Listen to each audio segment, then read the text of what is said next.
Okay, I put together a list of all the things that we talk about and address in our approach to behavioral concerns, whether it's ADHD or other behavioral issues, not listening, melting down, all those sorts of things. 12 different things that we do before we turn to medications. Now, medications are great and they are very useful for some patients. And for some kids, they are literally life changing. And I would never withhold medications from somebody if I thought they were going to be beneficial to them.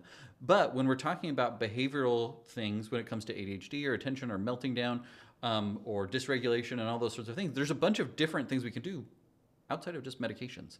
And so I put together a list of 12 different things that we talk about and we work through and we make a plan around when it comes to managing children's behaviors. A lot of it is managing adults' expectations of their behaviors. And I'm going to talk through those over the coming days and weeks, in these videos.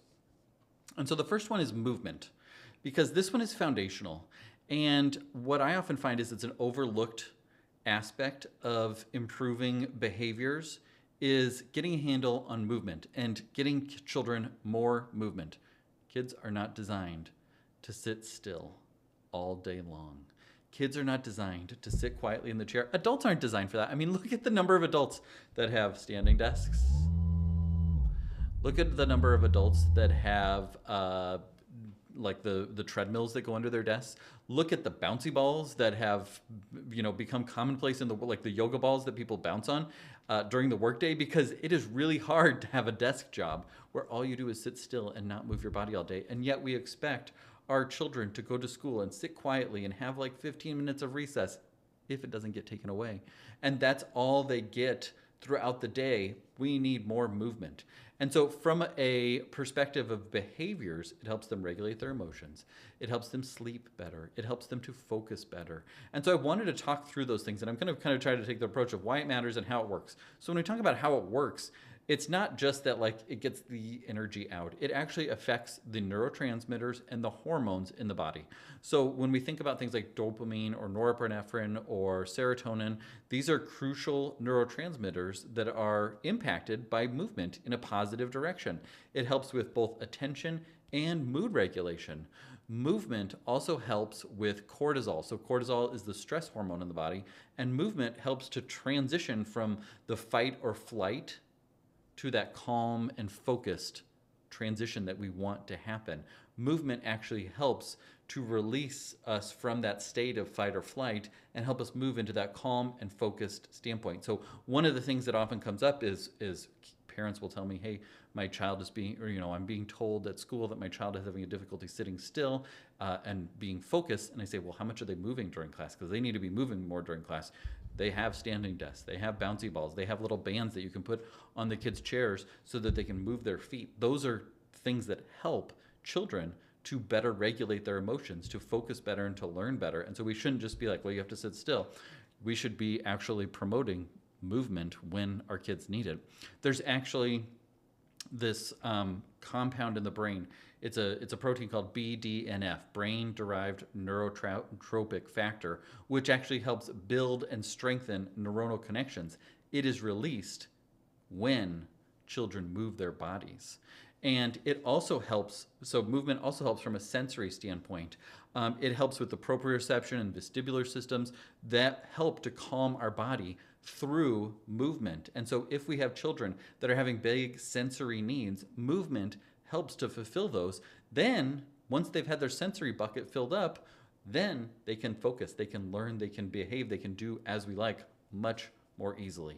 And so what we'll see, what you'll see when you are able to incorporate movement, which we're going to talk about in a minute, is like some practical strategies of how to incorporate movement, is that their brief focus task work improves, that their emotional regulation improves, that their impulse control improves because they've gotten to get a little bit of the wiggles out, and then those neurotransmitters that are released are supporting their ability to focus and to get tasks done and to improve task completion and emotional regulation.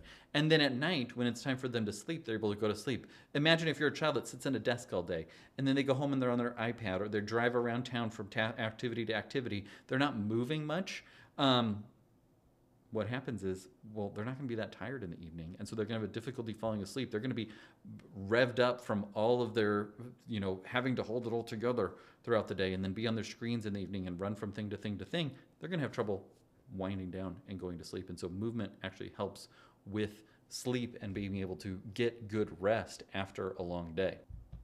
Now, movement is actually extremely easy to implement. I don't want you to think you have to get a gym membership. Oops. I don't want you to think that you need to sign up for a bunch of sports and activities that you're running around town and paying a fortune for and taking over your nights and your weekends. That is not what I mean when I say movement. Those are great ways to expend energy and teamwork and all those sorts of things. I definitely want parents to keep the commitments in the evening and the weekends low. It doesn't have to be zero, but it should be low so that they have time to do what they want, to spend energy the way that they want to spend energy, to have rest time, to process all the big things, to have time for family connection. I don't want you to just completely fill their schedules, but you can incorporate movement on a really easy, regular basis that doesn't cost you anything. So ways that we do this and ways that I encourage parents to do this is before, they get home from school, before you sit down and have them do their homework, they deserve a break and they deserve a snack and some rest time and the opportunity to move their bodies. And that might look like if you have a couch, you can have them jump on the couch. Yes, jumping on the couch is better than just not having that opportunity. If you want to get a little trampoline or something like that, you can certainly do that too. But bouncing on the couch or bouncing on a bed is a great way to burn some energy and to fill your sensory bucket so then you can focus and get your homework done quickly and then move on with the rest of your evening. It could be doing jumping jacks or bear crawls or wall pushes. Those are all really easy ways that you can incorporate movement without having to get out of the house even. Now, if you can get outside and it's not like a cold, windy day or storming or whatever, it might be getting outside and having movement is super easy because you go outside and you have to move. Like they're going to be moving and playing, doing all those sorts of things.